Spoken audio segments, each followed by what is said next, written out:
yaitu menggunakan kata tanya langsung yang diikuti oleh kata benda. Sebagai contohnya, which car was involved atau what book are they reading.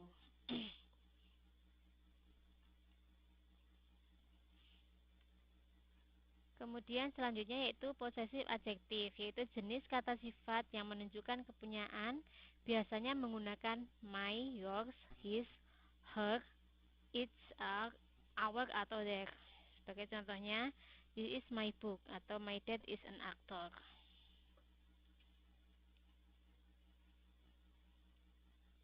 Selanjutnya yaitu distributive adjektif, yang merupakan jenis kata sifat yang merujuk pada setiap anggota dari suatu kelompok. Biasanya menggunakan each, every, either atau neither. Sebagai contohnya, every participant was asked to complete the survey atau either of this movie would be interesting for me. Itu adalah penjelasan dan penggunaan dan jenis-jenis dari adjektif. Ada yang perlu ditanyakan sampai di sini?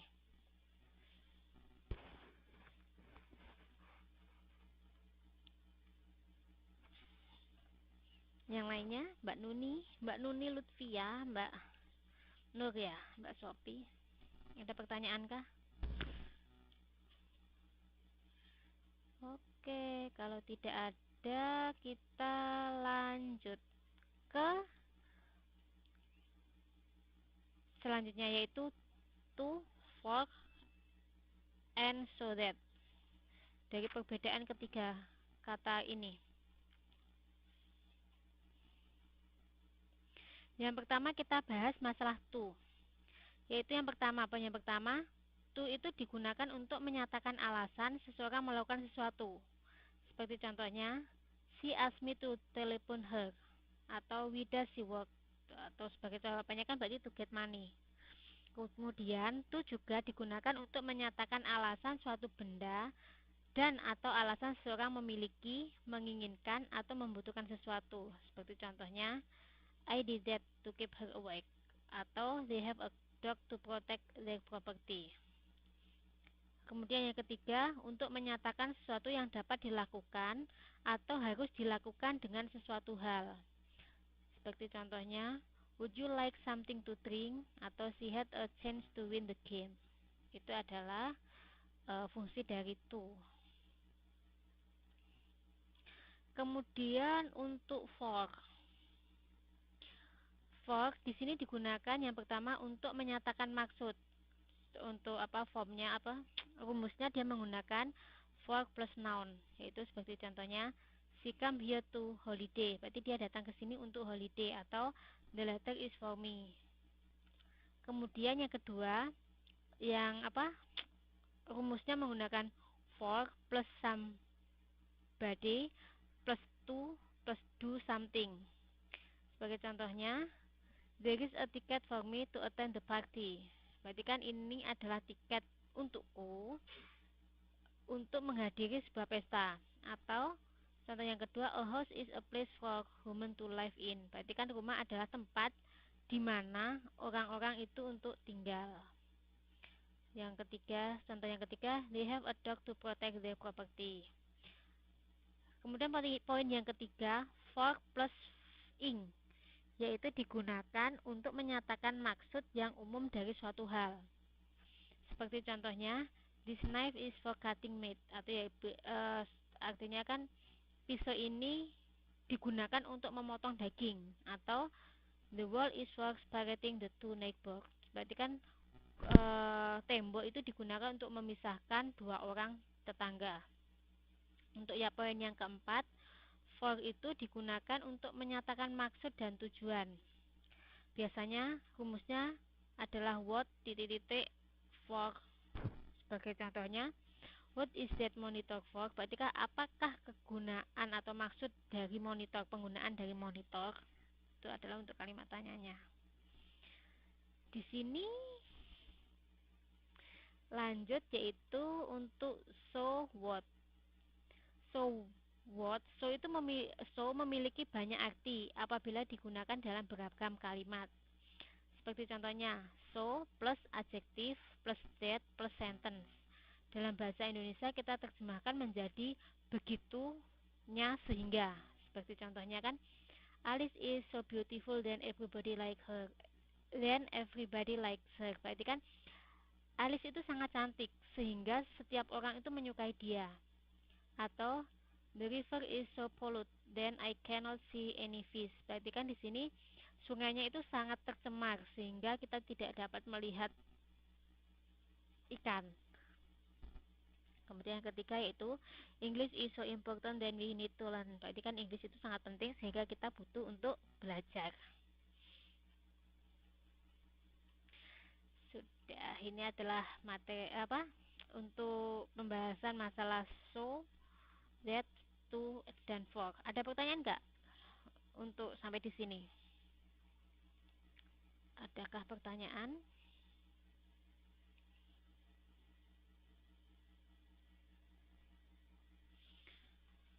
Untuk modul 5-nya adakah yang perlu dipertanyakan?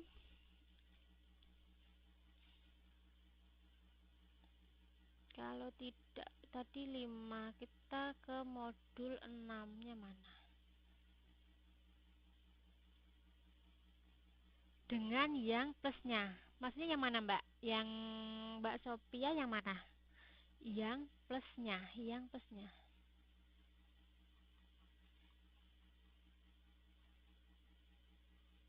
Dia penjelasan masalah, Mbak. For, so, atau apa? Apa tuh? Yang Mbak Sophia yang masih bingungnya.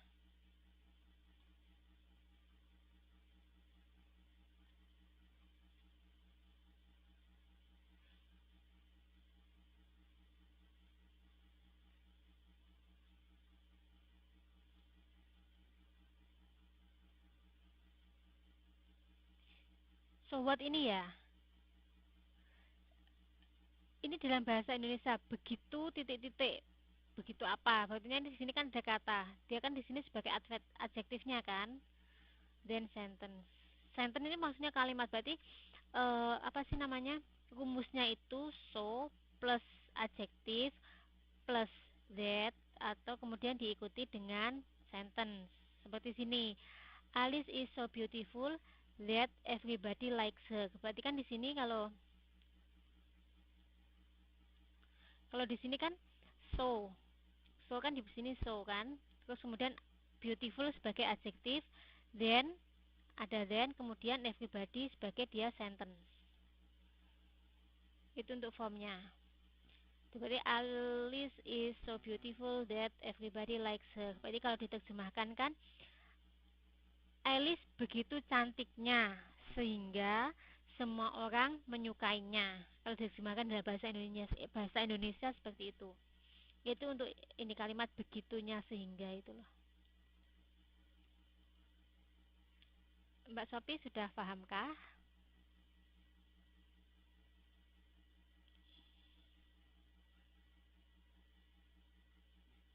Oke, kalau sudah kita lanjut ke modul 6.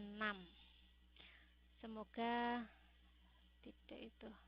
Iya, kenapa Mbak Sophie?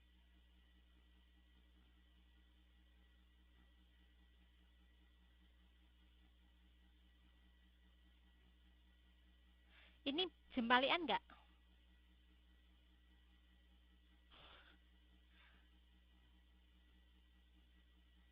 Bisa dibaca ya? Kemudian kita di modul 6 itu kita masih tetap belajar masalah grammar juga ya. Untuk kegiatan belajar yang pertama itu kita akan belajar to, so, either, dan neither. Di sini kita mulai dengan to, yaitu to itu digunakan untuk dua benda yang sama-sama positif. Sebagai rumusnya subject, to be, atau auxiliary plus to. Sebagai contohnya, I'm fine and you are too. Berarti kan saya baik dan kamu juga. Kemudian ada juga contohnya he is fine and she is too. Berarti dia baik dan dia laki-laki baik dan dia juga baik.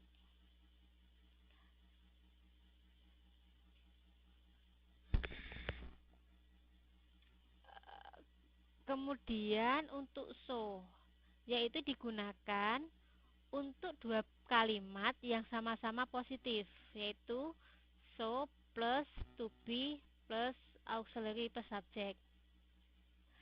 Di sini kita bisa menggunakan I'm fine and so are you, atau you wake up earlier and so do they. Berarti kan dia sama-sama baik dan sama-sama juga bangun pagi.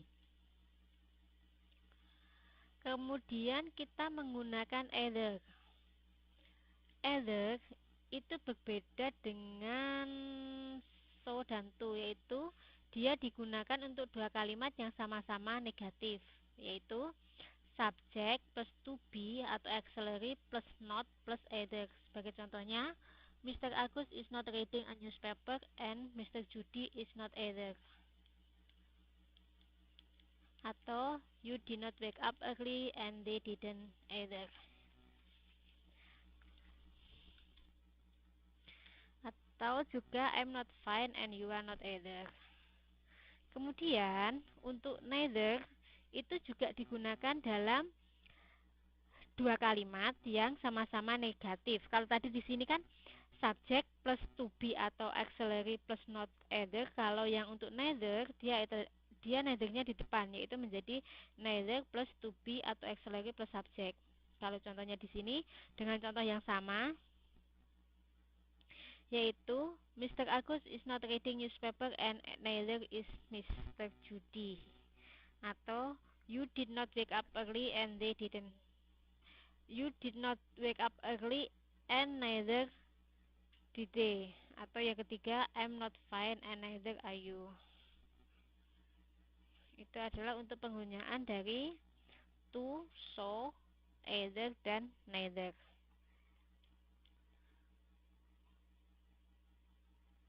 Ada yang perlu ditanyakan nggak? Ada bingung nggak untuk masalah yang ini, yang to, so, either, neither ini ada yang perlu ditanyakan? Kalau tidak, nanti kita lanjut. Nanti kalau ada yang masih bingung, nanti ditanyakan di grup Mbak ya. Kalau seandainya ada penjelasan yang belum jelas. Kemudian untuk kegiatan belajar yang kedua, masalah conjunction. Conjunction itu adalah kata yang menghubungkan kata, frase, atau loh, Mbak Sofi mana yang bingung? Atau clause? Yang masih bingung mana Mbak Sofi? Gak apa-apa kalau mau tanya.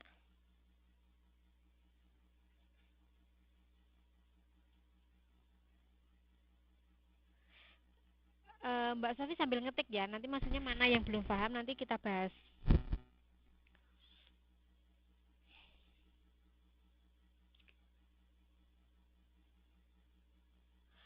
Untuk masalah ini,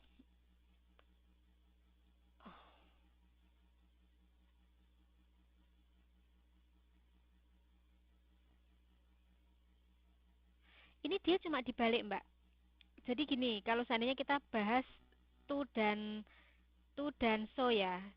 Di sini kan ada, kalau to dia kan subjek.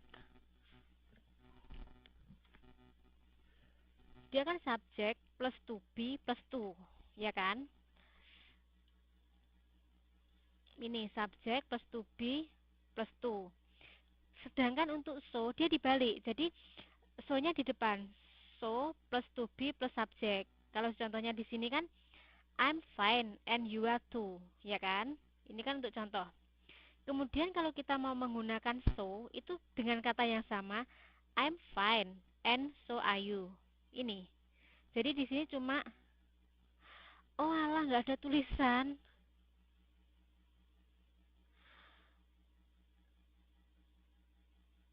Oke, soalnya di sini ada itu. Jadi kalau seandainya kita menggunakan to dan so, itu cuma dibalik yang kalimat keduanya. Nanti dilihat di videonya kalau gitu Mbak. Di sini jelas, maksudnya seandainya kalau dia menggunakan to dan menggunakan so, itu sama juga saat menggunakan either dan neither. Dimana untuk yang either itu dia subject plus to be plus not plus either atau neither plus to be plus subject. Soalnya kalau neither itu nggak usah pakai not. Oke, sekarang kita lanjut untuk yang conjunction. Conjunction adalah kata yang menghubungkan kata, frase, atau klausa. Ada beberapa jenis conjunction, yaitu coordinating conjunction, yaitu coordinating conjunction tidak hanya menghubungkan kata atau sekelompok kata, akan tetapi coordinating conjunction harus menggabungkan elemen-elemen yang sama. Ini adalah rumus untuk coordinating conjunction, yaitu yang pertama subject plus subject atau verb frase plus verb frase atau sentence plus sentence.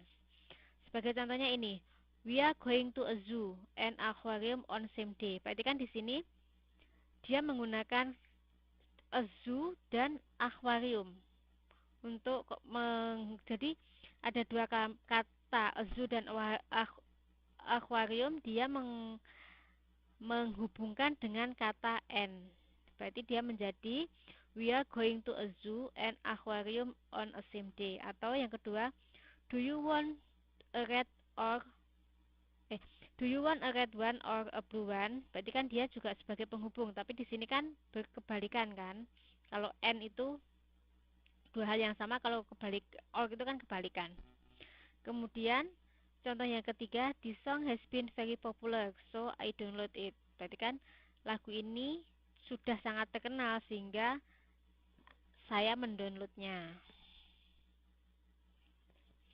Kemudian untuk yang kedua yaitu adalah correlative conjunction, di mana correlative conjunction ini selalu digunakan dengan pasangannya yang digunakan untuk menggabungkan elemen yang sama. Apabila menggabungkan subjek tunggal dan subjek jamak, subjek yang paling dekat dengan kata kerja menentukan apakah kata kerjanya tunggal atau jamak. Ini untuk rumusnya, yaitu dengan menggunakan both and atau not only also atau either or atau neither or atau dengan menggunakan whether or. Sebagai contohnya, she won gold medals from both the single and group races. Berarti kan dia telah memenangkan medali emas dari from both, berarti kan dia dari dua, yaitu single dan group. Jadi dia menggunakan both and. Kemudian untuk contoh yang kedua, I'm fine with either Monday or Thursday. Berarti kan di sini menggunakan either or. Atau untuk contoh yang ketiga, not only red but also green looks good on you. Berarti kan not only di sini dia but also di sini not only red but also green looks good on you. Itu adalah untuk beberapa kalimat, contoh penggunaan kalimat untuk correlation conjunction.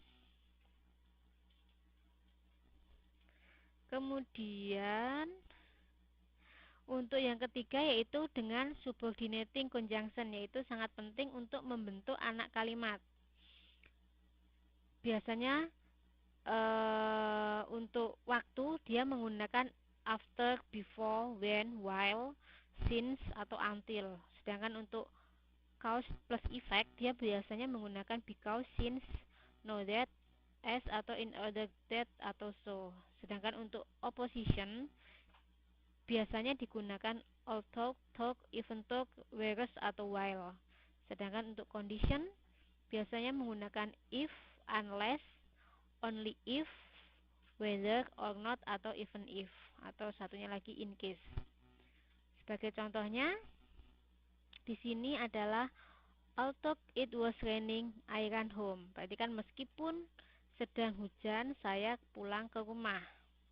Atau before he contact me, I was going to call him. Berarti kan sebelum dia menghubungiku, aku sudah menelpon dia. Atau contoh yang ketiga, if it is sunny tomorrow, we can go to the beach. Jika besok itu adalah cerah, kita dapat pergi ke pantai. Berarti kan dia di sini untuk penggunaan dari time, cause, opposition atau condition. Di sini ada pertanyaan nggak untuk conjunctionnya, untuk kata penghubungnya?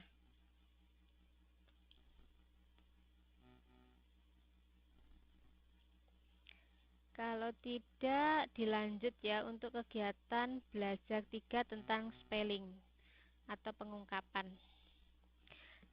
Ada beberapa aturan saat kita akan belajar masalah ejaan atau spelling. Yang pertama, ketika I sebelum E kecuali setelah C, yaitu untuk membantu kita mengingat bagaimana mengeja kata. Seperti contohnya, chief menjadi achieve, believe, beer, brief, hygiene atau grief. Kemudian yang kedua yaitu hilangkan huruf E terakhir. Untuk poin yang pertama, ketika menambahkan akhiran pada sebuah kata yang berakhiran huruf E yang tidak dibunyikan, hilangkan huruf E jika akhirannya diawali dengan huruf vokal. Sebagai contohnya di sini kan advance, berarti kan sebelum kata depan sebelum terakhir kan C kan. Jika dia ditambah dengan ing, dia menjadi advancing, berarti E-nya di sini hilang langsung berubah menjadi I. Di sini, berarti kan nggak advance E, advance ing, nggak gitu kan, tapi advancing kan. Kemudian kalau surprise ditambah ing, dia menjadi surprising, karena dia menghilangkan huruf E-nya terakhir setelah jika kata depannya ada kata vokal. Kemudian untuk yang kedua, akhiran diawali dengan huruf konsonan, huruf E tetap dipertahankan. Sedangkan di sini advance ditambah men menjadi advancement atau judge menjadi judgment. Kemudian untuk poin yang ketiga, jika huruf E yang tidak dibunyikan didahului oleh huruf vokal, hilangkan E ketika menambahkan segala akhiran. Seperti contohnya argue menjadi argument atau true plus ly menjadi truly. Kemudian kita harus menghilangkan huruf Y terakhir. Untuk poin yang pertama, huruf Y terakhir yang didahului oleh sebuah konsonan berubah menjadi I apabila kita menambahkan sebuah akhiran kepada kata tersebut.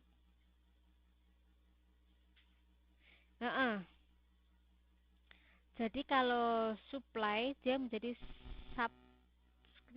supply kan, menjadi supplies, atau worry menjadi worried karena dia ada ini penghilangan dari Y diubah menjadi I karena penambahan akhiran. Kemudian untuk poin yang kedua, hal ini tidak berlaku apabila akhiran yang ditambahkan adalah akhiran ing, seperti crying. Berarti kan Y-nya ini tetap ada, yaitu crying, berarti Y-nya tetap ada. Kemudian study, tetap studying. Kemudian untuk yang ketiga, juga tidak berlaku apabila sebelum huruf Y didahului oleh sebuah huruf vokal, yaitu kayak OB, berarti OB atau C, menjadi saying. Itu adalah dia tidak berlaku untuk penghilangan huruf Y-nya. Kemudian aturan selanjutnya yaitu gandakan konsonan terakhir. Yang mana gandakan konsonan terakhir sebelum menambahkan sebuah akhiran yang diawali oleh huruf vokal apabila suku terakhir tersebut diberi tekanan dalam pengucapan. Dan suku terakhir adalah vokal tunggal. Untuk poin yang pertama yaitu submit. Kata terakhir diberi tekanan pada konsonan terakhir didahului oleh sebuah huruf vokal, yaitu kayak gini, submitting.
OB itu mematuhi, Mbak.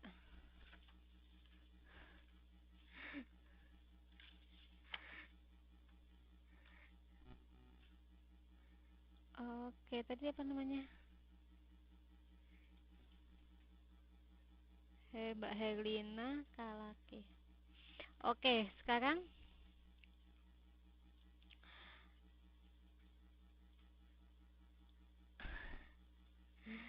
yaitu untuk yang kedua flap atau hanya satu suku kata huruf konsonan terakhir didahului oleh huruf vokal, yaitu menjadi flap, menjadi flapping atau flap, flap tambah ed di belakangnya.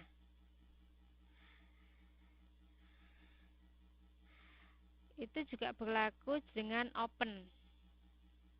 Dua suku kata, yaitu suku kata terakhir didahului oleh huruf vokal, akan tetapi penekanannya diberikan pada awal suku kata, yaitu seperti opening itu menjadi opening, opening atau open.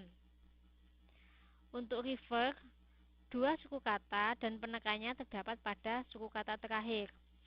Refer menjadi referring, referring atau refer, refer.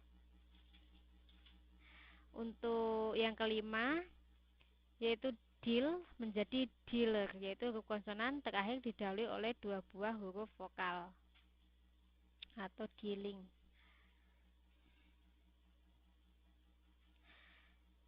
Ada pertanyaan kah untuk yang aturan-aturan ini? Aturan-aturan ini sebenarnya ada di modul sih. Tinggal mengikuti beberapa aturan baku yang ditetapkan di situ.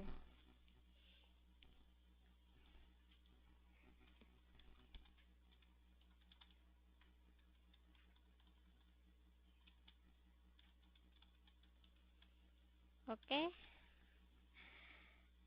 Kalau tidak, kita lanjut ke adjective clauses. Atau apa sih sebenarnya adjective clause atau klausa adjektif itu?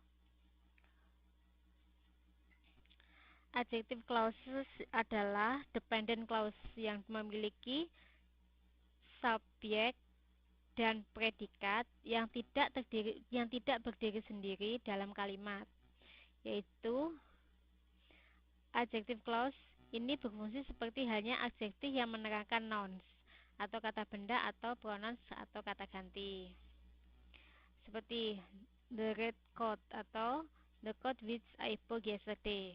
Ini sebagai adjektif dan adjektif clause, yaitu dia menggunakan which di sini untuk sebagai penekanan. Kita lanjut ke jenis kata yang digunakan dalam adjective clause. Yang pertama yaitu adjective clause dengan relative pronouns menggunakan who, whom, whose, which, dan that. Seperti contohnya, people who live 3,520 kilometers away heard the noise. Atau a mole is an animal that lives underground, yaitu berfungsi untuk menerangkan kata benda sebelumnya. Berarti kan orang-orang yang hidup 3.520 kilometer mendengar the noise, suara itu kan berarti ini who live